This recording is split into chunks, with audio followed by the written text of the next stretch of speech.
नमस्कार, आप देख रहे हैं ENTV। मैं हूं आपके साथ शबनम। नॉर्थ दिल्ली के सब्जी मंडी इलाके में प्रॉपर्टी बेचने से मना करने पर 29 साल के युवक ने अपनी मां की बेरहमी से हत्या कर दी। आरोपी की पहचान दीपक के रूप में हुई है। पुलिस ने इसे गिरफ्तार कर लिया है। पुलिस का कहना है कि दीपक के पास आय का कोई साधन नहीं था, लेकिन वह शानो शौकत से रहता था। उसने इस साल की शुरुआत में एक घर बेचा जो उनकी मां के नाम पर था। प्रॉपर्टी बेचकर मिले पैसे को एक बड़ी स्क्रीन वाला टीवी और कार खरीदने में खर्च कर दिया। हालांकि उसने कार ज्यादा दिन नहीं चलाई। अब शराब पीने का खर्चा पूरा करने और दूसरे मकान में शिफ्ट होने के लिए शोरा कोठी घंटा घर का मकान भी बेचने की तैयारी कर रहा था। वारदात शोरा कोठी स्थित घंटा घर सब्जी मंडी में मंगलवार सुबह हुई। सुबह करीब 9:48 बजे पुलिस कंट्रोल रूम को मृतका की बेटी चारू ने फोन करके हत्या की जानकारी दी। मौके पर पहुंची पुलिस ने देखा कि मृतका इंदु का शव बेडरूम में पड़ा हुआ है।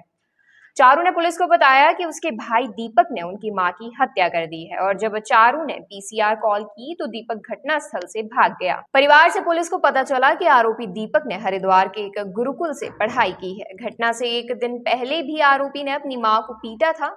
वह अपनी जान बचाने के लिए बिल्डिंग की पहली मंजिल से कूद गई थी। ये भी पता चला कि वारदात के समय मां बेटा दोनों एक ही कमरे में थे। उसकी मां एयर कंडीशनर बंद करने के लिए कह रही थी, लेकिन वह उसे चालू रखना चाहता था।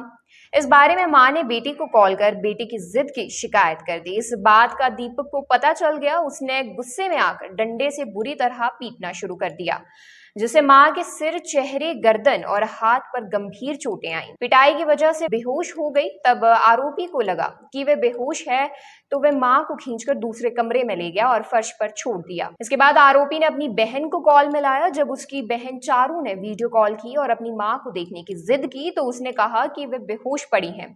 उसने वीडियो कॉल पर दिखाया भी। वह जानता था कि नांगलोई में रहने वाली उसकी बहन चारू रात को नहीं आएगी, इसलिए उसने कुछ घंटे सोने और सुबह भाग जाने का सोचा। इसके बाद वह अपनी मां को दूसरे कमरे में मरा हुआ छोड़कर बगल वाले बेडरूम में जाकर सो गया। नशे में होने के कारण वह सुबह उठ नहीं सका। तभी उसकी बहन पहुंच गई। उसने अपनी मां को लेकर बहन को गुमराह करने की पूरी कोशिश की। हालांकि उसकी बहन चारू के पास वीडियो चैट का स्क्रीनशॉट था।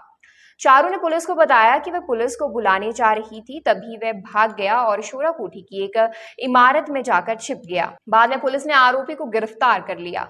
उत्तरी दिल्ली के पुलिस उपायुक्त सागर सिंह कलसी ने खुलासा किया कि दीपक को फरार होने से रोकने के लिए पुलिस तुरंत हरकत में आ गई और कई टीमों को तुरंत आसपास की सड़कों की घेराबंदी करने के लिए कहा गया। डीसीपी ने कहा कि घटनास्थल की जांच से पता चला कि इंदु के चेहरे, गर्दन और हाथ पर कई चोटें आई थी। ये भी साफ था कि उसके शरीर को एक कमरे से दूसरे कमरे में घसीटा गया है। पुलिस ने सबूत इकट्ठा करने के लिए क्राइम टीम और फोरेंसिक साइंस लेबोरेटरी को बुलाया। पुलिस को दिए अपने बयान में चारू ने बताया कि दीपक की शादी कुछ साल पहले हुई थी, लेकिन उसकी पत्नी ने उसे छोड़ दिया था। चारू ने बताया कि दीपक पहले भी हिंसक व्यवहार करता रहा है। उसने अपने बड़े भाई मोहित पर भी हमला किया था। मोहित की कुछ साल पहले मौत हो चुकी है, इसलिए मां दीपक के साथ रह रही थी। दीपक रोजाना उसकी मां के साथ मारपीट करता था।